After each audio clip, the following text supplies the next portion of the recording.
সম্প্রতি পত্রপত্রিকাগুলো খুললেই দেখা যায় মাদ্রাসাগুলো হয়ে উঠেছে বলাৎকার সেন্টার। শিক্ষিত সামাজিক পরিচয়ধারী নিজেদের খাঁটি মুমিন পরিচয় দেওয়া হুজুরদের মধ্যেই সমকামী প্রবণতা যেন মহামারী আকার ধারণ করেছে। যেন যথেষ্ট জ্ঞান থাকার পরেও এই নিষিদ্ধ কর্মে লিপ্ত হচ্ছেন লূত নবীর উত্তরাধিকারী এই হুজুরেরা। সমকামিতাকে ইসলাম ধর্মে কিভাবে দেখা হয়? সহজাত আকাঙ্ক্ষা নাকি মানসিক বিকৃতি? বিজ্ঞান কি বলে? কেন মানুষ সমকামিতার দিকে ঝুঁকছে?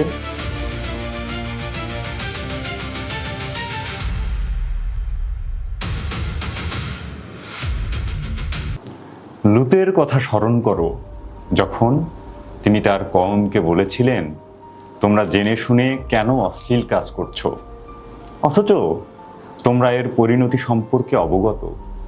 তোমরা কি যৌন তৃপ্তির জন্য নারীকে ছেড়ে পুরুষে উপগত হবে? তোমরা তো এক মূর্খ জনগোষ্ঠী। কোরআনের আন-নামল সূরায় এভাবেই লূত আলাইহিস সালামের সময়কার জনগোষ্ঠীর সমকামিতার কথা বলা হয়েছে। তারা এতটাই বেপরোয়া ছিল যে লূত আলাইহিস সালামের বাসায় একবার মানুষ রূপে ফেরেশতারা আগমন করে। তখন তার কওম অর্থাৎ লূত নবীর সম্প্রদায়ের লোকেরা নতুন অতিথির আগমনের খবর পেয়ে নিজেদের আকাঙ্ক্ষা চরিতার্থ করতে নবীর বাড়ির দিকে ছুটে যায়। কিন্তু শেষ পর্যন্ত তারা সৃষ্টিকর্তার অভিশাপে ধ্বংস হয়ে যায়।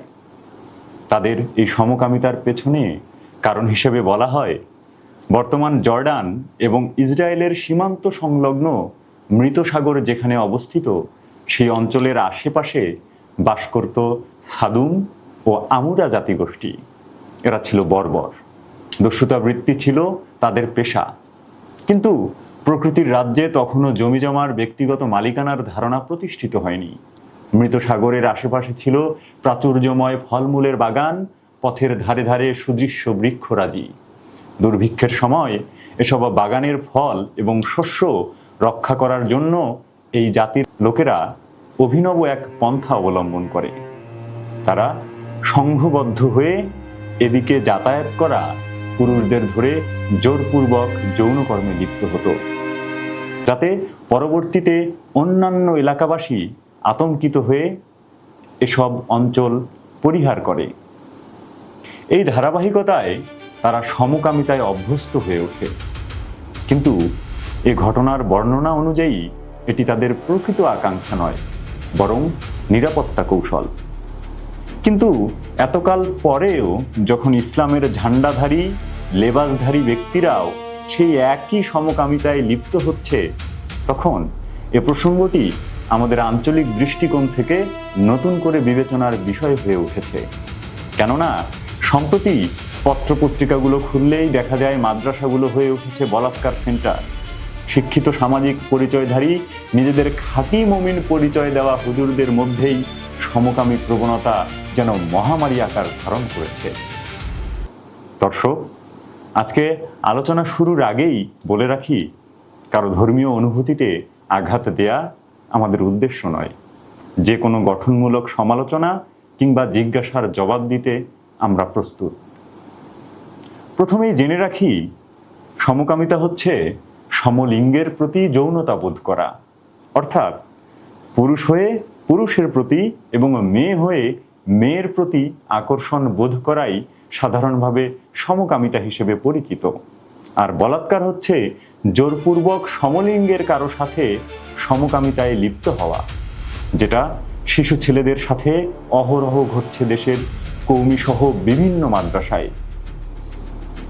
এটি রক্ষণশীল সমাজ এবং প্রায় সমস্ত ধর্মেই নিষিদ্ধ এবং ভয়াবহ শাস্তিযোগ্য অপরাধ হিসেবে বিবেচনা করা হয়। ইসলাম ধর্মে এ অপরাধের মৃত্যুদণ্ডেরও বিধান আছে। সমকামিতার কঠোর বিরোধিতা করা ইসলামী ছাত্র সংগঠনের কিছু নেতার এ ধরনের নিষিদ্ধ বিষয়ে সম্পৃক্ত থাকার ঘটনা নতুন করে আলোচনায় এসেছে। আসলে কেন যথেষ্ট জ্ঞান থাকার পরেও এই নিষিদ্ধ কর্মে লিপ্ত হচ্ছেন লূত নবীর উত্তরাধিকারী এই হুজুরেরা? এর নেপথ্যের কাহিনী কি? অনেকেই বলেন মদ আর বিবাহ বহির্ভূত সম্পর্ক এই দুনিয়ায় হারাম হলেও পরকালে বেহেশতে সবকিছুরই অনুমতি দেওয়া হয়েছে। অর্থাৎ এসব মানুষের সহজাত আকাঙ্ক্ষা, কিন্তু চরিতার্থ করতে গেলেই বিপত্তি, সামাজিক শৃঙ্খলা ভেঙে যাওয়ার সম্ভাবনা তৈরি হয়।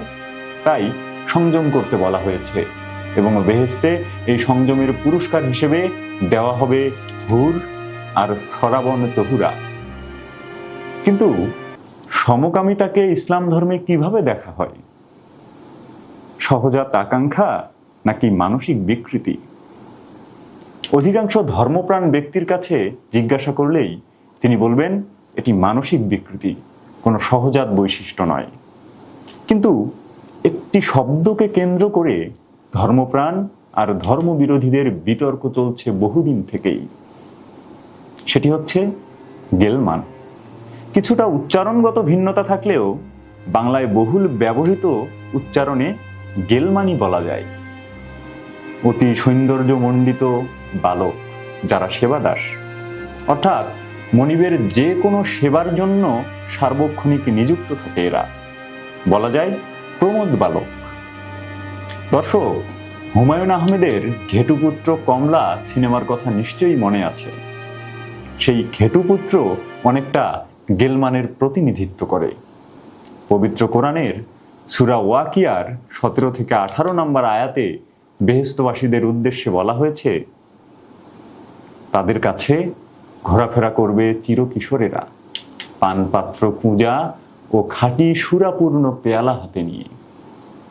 সূরা দাহরের 19 নম্বর আয়াতে বলা হয়েছে, তাদের কাছে ঘোরাফেরা করবে চিরকিশোরগণ। দেখে মনে হবে যেন বিক্ষিপ্ত মণিমুক্তা। অন্য একটি সূরা তুর এর 24 নম্বর আয়াতে বলা হয়েছে, সুরক্ষিত মতি সদৃশ কিশোররা তাদের সেবায় ঘোরাফেরা করবে।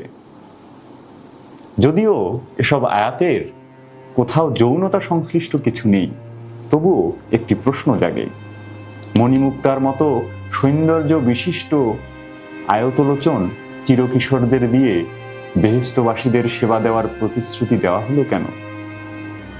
দাড়ি গভীর এই অপূর্ব চিরকিশোরদের প্রতি কি এমন আকাঙ্ক্ষা থাকে?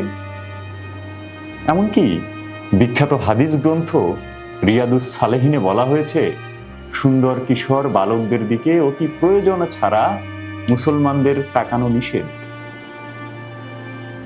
একটি বিষয় আসলে কখন নিষেধ করার প্রয়োজন হয়? যখন এই বিষয়টি বিব্রতকর কোনো সত্য হিসেবে প্রকাশিত হয়ে যায়। এবার আসি ভিন্ন একটি প্রসঙ্গে। মার্কিন প্রেসিডেন্ট ডোনাল্ড ট্রাম্পের ঘনিষ্ঠ সহযোগী ও আইনি পরামর্শদাতা রয় কোহেন নীতিগতভাবে সমকামীদের বিরুদ্ধে কঠোর অবস্থানে ছিলেন আজীবন। ট্রাম্পের রাজনৈতিক অবস্থানও ছিল একই।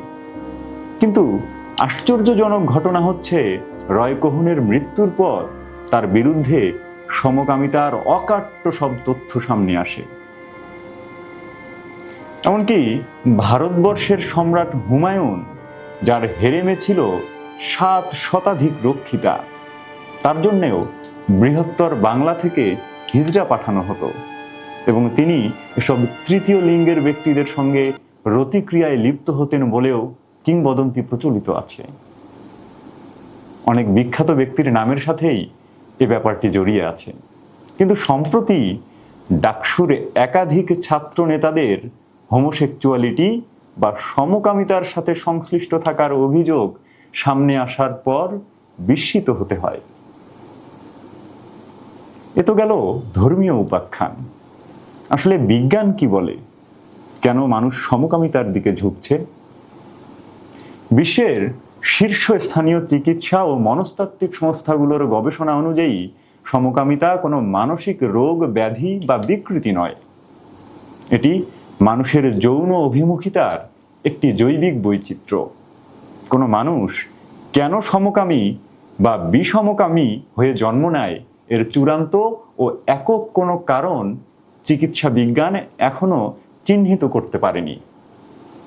তবে 2019 সালের 30 আগস্ট বিখ্যাত বিজ্ঞান সাময়িকী সায়েন্সে প্রকাশিত একটি গবেষণায় বিশ্বজুড়ে প্রায় 5 লাখ মানুষের ডিএনএ প্রোফাইল বিশ্লেষণ করে দেখা যায় মানুষের সমকামিতার পেছনে একক কোনো গে জিন নেই, বরং শত শত জিনগত ভ্যারিয়েন্ট এবং পরিবেশের জটিল মিথস্ক্রিয়া এর জন্য কাজ করে। বিজ্ঞানীদের মতে এর পেছনে রয়েছে 3টি প্রধান কারণ: জেনেটিক বা বংশগত প্রভাব, ডিএনএ ও ক্রোমোজোমের কিছু সুনির্দিষ্ট বিন্যাস মানুষের অবচেতন আকর্ষণের গতিপথ নির্ধারণে প্রভাব ফেলে। অন্যতম কারণ গর্ভকালীন হরমোনের প্রভাব এবং পরিবেশগত ও স্নায়বিক মনস্তত্ত্ব, এটিও প্রধান কারণ হিসেবে উল্লেখ করা হয়। অনেক ক্ষেত্রে তীব্র অবদমন, নারী সঙ্গী বা বিপরীত লিঙ্গের সঙ্গীর অভাবও মানুষকে সমকামিতার দিকে ঠেলে দেয়। কারাগার, মহিলা হোস্টেল এবং ছাত্রাবাসগুলোতে এ ধরনের ঘটনা আমরা প্রায়ই দেখতে পাই। দর্শক, লূত নবীর ওই ঘটনায় কোরআনে বলা হয়েছে এই সম্প্রদায়ের পূর্বে কোনো মানব সন্তান সমকামিতায় লিপ্ত হয়নি। কিন্তু আমরা লূত নবীর প্রকৃত সময়কাল না জানলেও কিছু ঐতিহাসিক ঘটনা সম্পর্কে জানি। মিশরে প্রায় 4500 বছর পূর্বের একটি যৌথ সমাধি আবিষ্কৃত হয়। এ সমাধি খনুমহোটেপ এবং নিয়ানখুহুনম নামের 2 জন উচ্চপদস্থ রাজকীয় কর্মচারীর। তাদের যৌথ সমাধিতে যে দেওয়াল চিত্র আঁকা হয়েছে সেখানে 2 জন পুরুষকে নাকে নাক ঠেকিয়ে অত্যন্ত ঘনিষ্ঠ ভঙ্গিতে একে অপরকে আলিঙ্গন করতে দেখা যায়। প্রাচীন মিশরের শিল্প রীতিতে এই ধরনের অন্তরঙ্গ ভঙ্গি সাধারণত স্বামী স্ত্রীর জন্যই নির্দিষ্ট ছিল। আরো বিভিন্ন নথিপত্র ঘেঁটে বিশেষজ্ঞরা এটিকেই প্রাচীনতম সমকামিতার নিদর্শন হিসেবে স্বীকৃতি দিয়েছে।